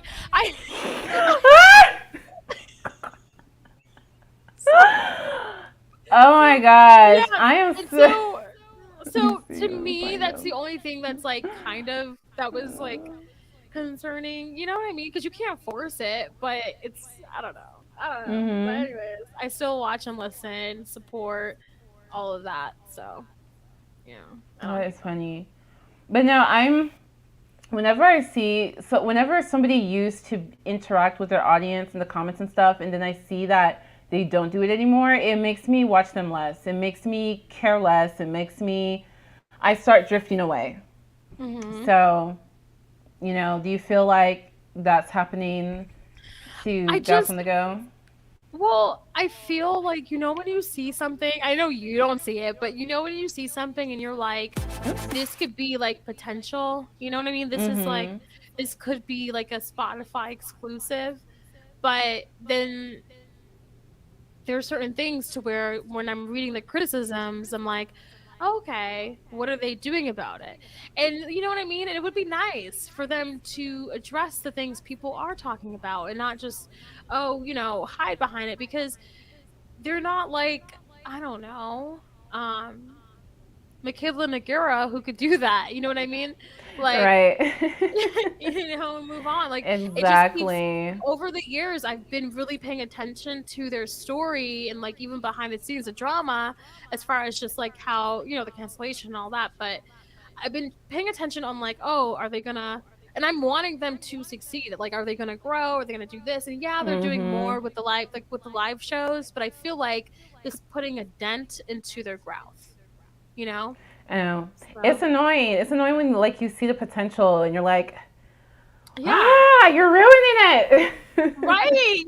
That's exactly how I feel. I'm like, I'll watch something and I'm like, okay, yeah. And then I'm like, oh, comments turned off. Or I'll be like, oh, okay, like with the ads.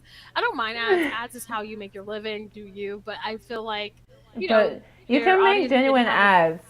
Yeah, you can make ads that feel like, I mean, that's what people do. People do it on YouTube all the time. I mean, there are people who are like, make sure you download Shadow Realm, whatever that thing everybody's always sponsored by.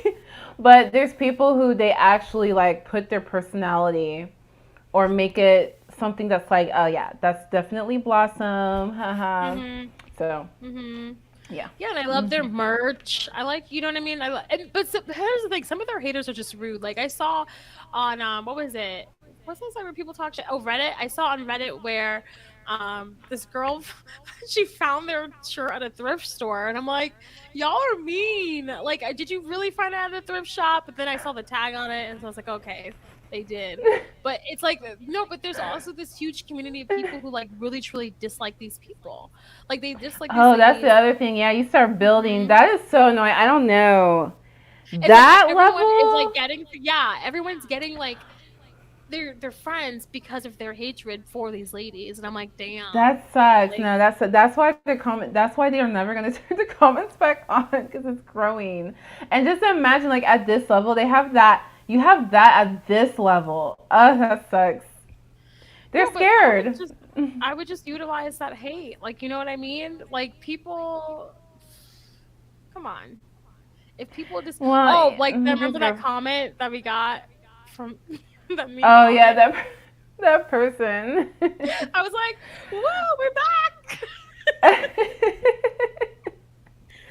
I mean, yeah, like the haters push you up, actually, but here's the thing: we are like drama. So here's the thing about like, I'm not even talking about this channel, but in general, even if you start like a drama or tea channel, like off the bat, your first video, your second video, your fifth video, you're gonna get so much hate because people are gonna. And you're already growing with hate, so it's kind of a different right. That's the audience. Right, and so that's why I also fear. Like, I hope, like, I was like, if they ever see this, I don't want them to like hate me. You know what I mean? Because I'm so used to like talking, like in this niche. This is like nice. This is like me being, you know what I mean? Like, you know, when you're like just, you know, nicely talking to someone. But if you go hop over to like the lifestyle people, they're like, oh my gosh, you're talking to me so mean and mean. You know what I mean? I don't know. Yeah, there's some people who take it personally. Yeah. Yeah, I could see that, but when I was making videos about the show Better Call Saul, there was this guy who would make predictions of the next episode, and his predictions were always like the worst, stupidest predictions ever. And I thought it was a joke, and I would comment like, "LOL, you've got to be kidding." And then I wanted to do a collab with all of the people who talk about the show, and we come on live stream, and I messaged him, and he was like, aren't you that girl who always says my predictions are wrong? And I'm like, well, they are wrong. They are wrong. But I didn't know you would take that personally. Like, they're obviously wrong. Right. Anyway, yeah, some people take things personally when you weren't meaning for it to be personal.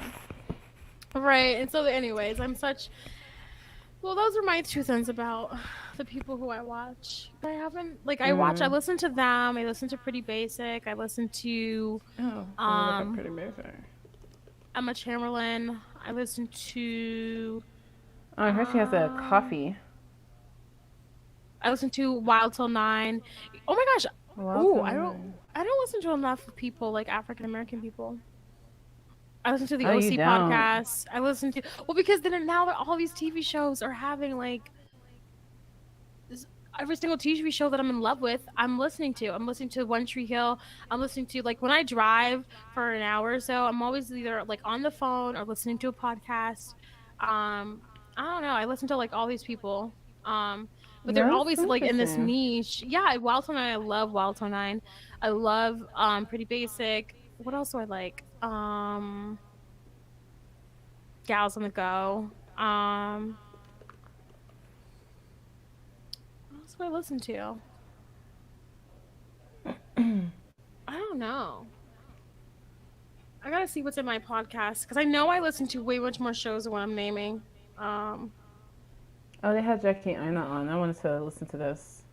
Oh, the OC podcast. I listen to Think podcast. I listen to Drama Queens, Making Moves, The Sunny Show, Unsolicited Advice, Jay Shetty. I listen to him. I listen to What We Said. I listen to. Jay Shetty, this positivity guy. I know you're about to talk shit about him, aren't you? No. Okay. He's the first one I recognize. Okay, cool. I listen to like Dear Media with like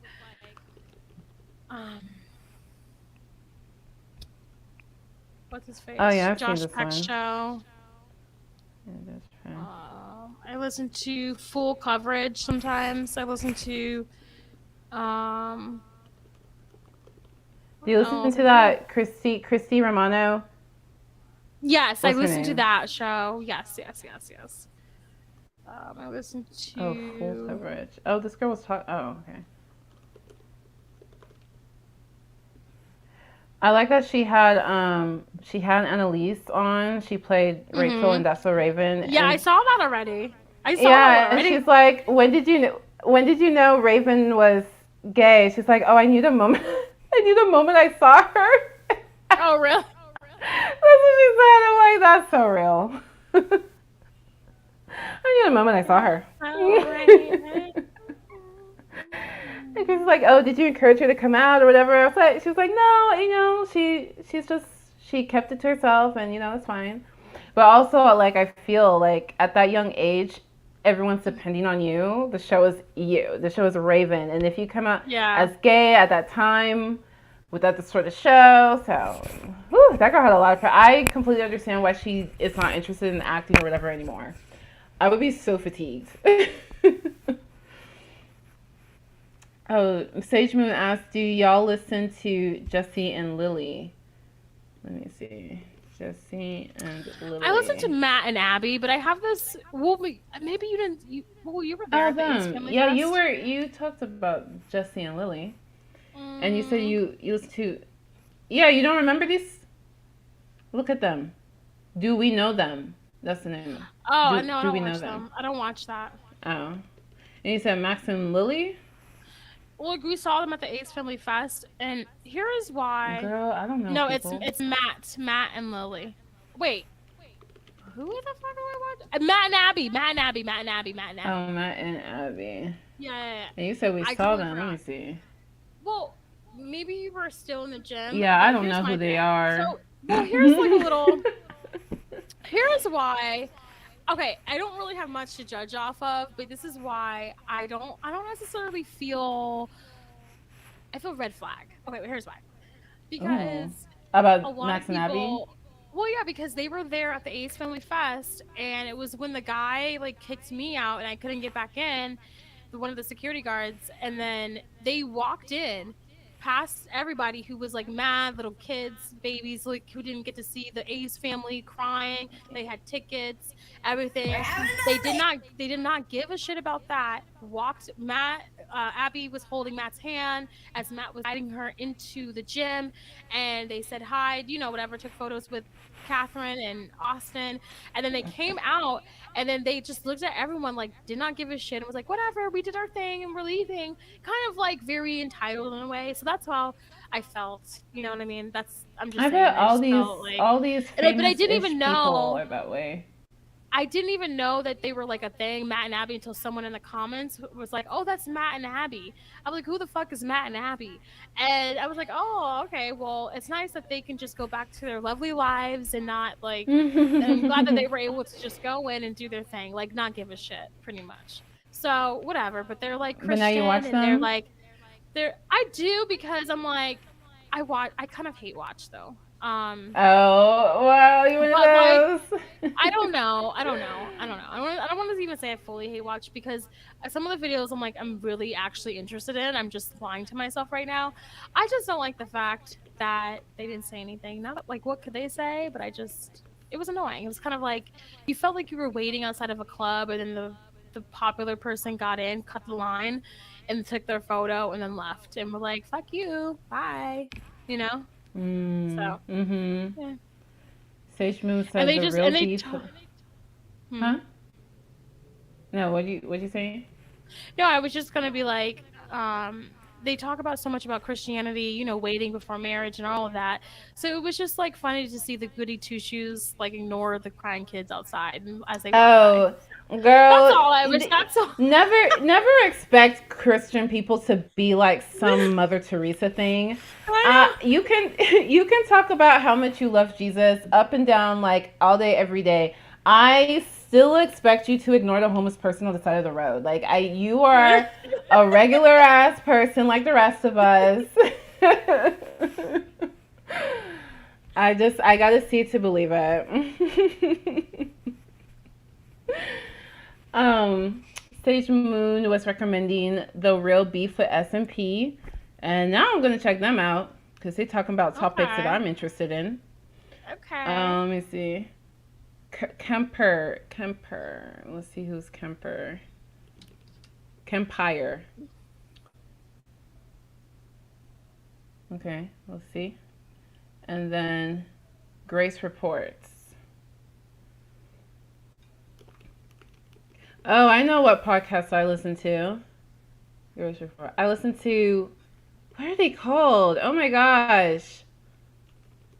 Something Toast. I don't know what they're called. It's not these girls. I'll have to find it. But it's like these men, and they're really funny. They watch all the shows and movies that I watch, and they just comment on it really funny.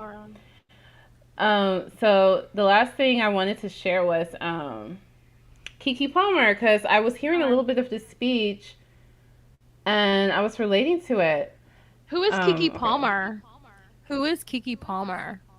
Keke Palmer, she's most known for Akilah and the Bee, which was that's a long time ago. I don't know if this generation knows that movie anymore.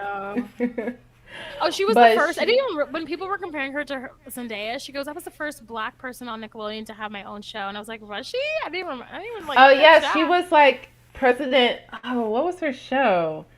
Keke Palmer on Nickelodeon. Keke Palmer. I didn't like it, to be honest with you. This show? Oh, I didn't like any of those shows. They're all the same bored to me. Honestly, though, I will have to say this. I did like, are you ready? Ooh, I know you see me. Oh my god, of course. Yeah, you like that one. Do you love Hugh Jackson, DC. Yeah. So, yeah, she's more known for her. He said no. She's more known for her, for what she did as a child, but the latest movie she was in was Nope. Which I don't know how popular this movie got anyway, but she is just a funny human being. Her and Coco Jones. Coco Jones is another Nickelodeon Black girl that didn't get her true flowers. Hilarious. I love Keke Palmer. And she just had a baby too. But anyway, I was saying that she came out as queer, but I forgot that she technically has already come out since 2018, but this speech, I just need to hear the speech, so let's see.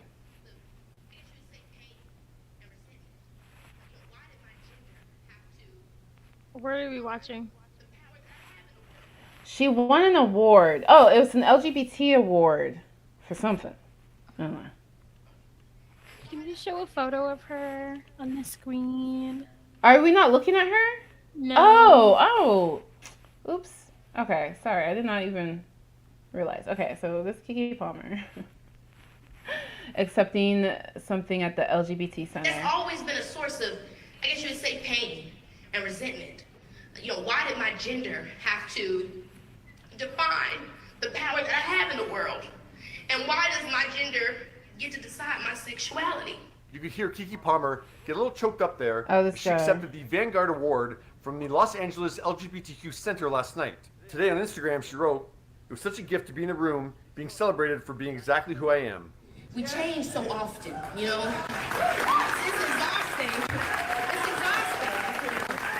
But in her post today, Keke was feeling less tired and so grateful, where yes, there's still so much work to do, but damn it, we doing it. I'm truly filled with so much gratitude. I tried so hard not to ruin my makeup, but the tear ducts were given out. Huge thanks again to the LA LGBT Center, not just for this award, but for everything you do to keep our people safe. It's such necessary work, and let's continue bringing marginalized people and diverse stories to the screen. Since I was a young girl, I always questioned the boxes I was forced to be in. You know, it starts with who you're supposed to be as a child. you're supposed to be as a black person, or whatever damn background you're from. You know, who we supposed to be as a woman. And then those walls just try to cage you in from every damn angle. Who you are as a creative, who you are as a friend. Kiki also said in her speech that sexuality and identity for me has always been confusion. You know, I never felt straight enough, I never felt gay enough, and I never felt woman enough, I never felt man enough. You know, I always felt like I was a little bit of everything. So that causes an internal battle too. Worrying that you're betraying one part of yourself or the other. At least that's how I felt. I think Kiki's experience is an important one because it's not that it's like, oh, I feel like a woman today, I feel like a man tomorrow, I feel gay next week. I didn't even I know feel this. straight This next went under month. the rug. No, it's all of it mixed together, and we're all a different concoction of those things. And people like Kiki who are still figuring out their concoction, it's okay for an outsider to be a bit confused or unclear of what the proper terms are, but it's not okay to be ignorant and dismissive. Yeah, what do you think of Kiki's speech as she accepted the Vanguard Award I last love night? this speech because I completely relate to it. That's how I felt since I was 7 years old. So I love that someone of her stature, like someone with her level of popularity, I'm not saying that she's the most popular, but amongst people who are into like black celebs and black Twitter, she's very popular. And I just think that's something that needed to be said in the black Twitter space because a lot of us feel that way. So I loved her speech. Not to, speaking of Twitter space, are you gonna tweet on our Twitter? Oh, I never go on social media. I didn't know I needed But to yes, post we it. have a Twitter. Yes, you have to. Oh, okay. I'll log in at some point. Please. I'll log in. Okay, I can post. Oh, I love Keke Palmer's speech. Yeah, I really loved it. I was so into that as a child too. But yeah. I really just all, did Kiki. that. This completely went over my head. Was this like recently? Yeah, this was like a day or two ago. Oh, no shit. Yeah. But nobody I had no ever idea talks. this was... Huh. Wow, this is really Yeah. recently. But she came out as something queer in 2018, and nobody really talked about it because she didn't really date people, and then she started dating a man, and she was pregnant, she had a baby. So she's living the conventional life. There's nothing that you would see from the outside that's queer, but she feels that inside, and I relate to that too. So, and she champions for the LGBT. I was having a discussion with someone earlier about this, about sometimes I question when someone is like married, for instance, right? And then they come out, they're married, a female's married to a guy. I know genders are like, yada yada, right? But let's just say, a female is married to a guy, but then a female's like, oh, hey, I'm coming out as bi. But like, then what does that mean for the relationship? I always question that. And then this happened to one influencer that I watched, so where I was like, oh, what's going to happen? She's like, oh, no, everything's fine. She kept telling her people she's a lifestyle YouTuber. And then like 2 years later, she's, not with her person anymore, now is with a female and in love. And I'm like, oh, that was like, you know what I mean? Like, I just always question the motives when people come out, because sometimes it is because they want to express. Oh, like they're secretly cheating? No, I express their motives for the future, so to speak. You know what I mean? Like when people, and mind you, like, people can do whatever they want, obviously, but I just feel like I question the motives there. Because, like, honestly, you do you, whichever, like, because I feel like if you're in a relationship and you're not happy and you feel like you're not yourself, that's the worst you can possibly feel like, not yourself. I mean, yesterday, I was fucking crying because I was like, I didn't know where my stuff was. I felt so out of place, just out of place in general. And I was like, just like having a little attack. And that's not even me not knowing who I am. That's just me, like, I don't know where things are, so I can only imagine what people feel like with not being able to be who they are, not being, I get all that, I understand all that, but to me, there is a little part of my head that I do question, like, what are your future motives? Are you gonna get a divorce? Like, because it's the people who are in a really good solid relationship that come out that I'm always questioning, so because there's that part of expressing who they are finally, but then there's also that part like, what are your future motives? So yeah, my opinion. Yeah. I'm trying to think of an example. Like, somebody who's like fully married with kids and everything, and then they come out, like, it makes you wonder, what's going on with the relationship, like what has been happening undercover, you know. Yeah, interesting. But Kiki's a free woman. I mean, she did not marry her boyfriend. Yeah. And it's funny because Steve Harvey sees Kiki as like a daughter, and he's been trying to tell her, you need to date billionaire men. You need to find billionaire men and create this little empire, whatever. And Kiki just kept bucking against it. And someone like Steve Harvey, he's very traditional. He doesn't understand, like, someone like Kiki, she cannot just be like, I'm dating billionaire men. She can't do that. She has all this thing to express in herself. And luckily for Kiki, she is rich and famous. So she will be good. Her kids will be good. She will leave a legacy. So, you know, I thought it was funny because I remember that. But, well, good for Kiki. Yeah. I'm about to say Kiki Palmer.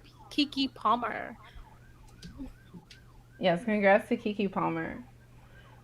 Yeah. Did you guys hear the ambulance? Yes, I hear it. Like, what the my gosh. Where I live, there's ambulance like all the time. Oh, love it. Love it. But is there anything else? Because I'm going to call it nights because there's this Harrison Ford. It's okay. It's a very old movie, actually, but I've been wanting to watch it since yesterday, and then I fell asleep yesterday. And Dave and I are going to watch it.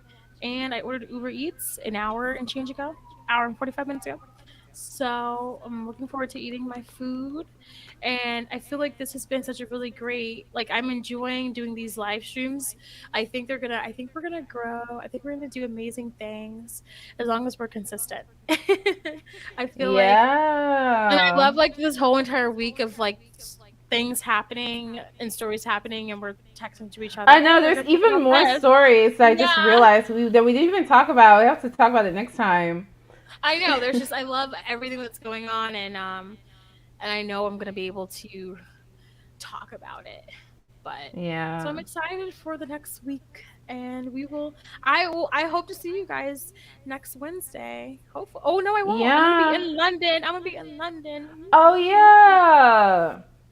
I'm leaving to go to the UK this Saturday.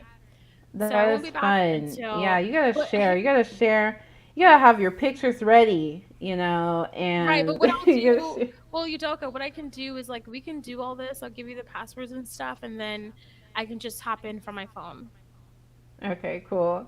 Oh, that'd be funny if you're like somewhere, like the well, no, because London it's gonna Bridge. be like it's gonna be like it's a 5-hour time difference, so I'm probably gonna be like in a lobby downstairs. Okay. Probably. You know, maybe I did look and they do have Uber, so maybe I'll Uber some coffee. I don't know. So, anyways, anywho, guys. And y'all make sure that you leave suggestions of what you think we should talk about next time too. And don't forget to like and subscribe if you're new here. Or like, or dislike. I don't know. Engage. I'm all for like, I obviously prefer likes, but I'm really all for the engagement because I remember the girl that commented, and you were like, "Oh, well, you're here." That's the thing about haters is like, how do you not realize you're helping us? Like, I'm commenting because it's helping me. Hate away. Anyways, thank you guys for watching, and I will see you soon on the Lex live stream. I was so close to saying video, but Udoka. All right, good night, y'all. Bye, guys. Bye. Oops, how do I do this? I got a full screen to exit. Oh gosh. Bye, Sage. Bye, Sage Moon. We're still live. Yeah, we are. Oh.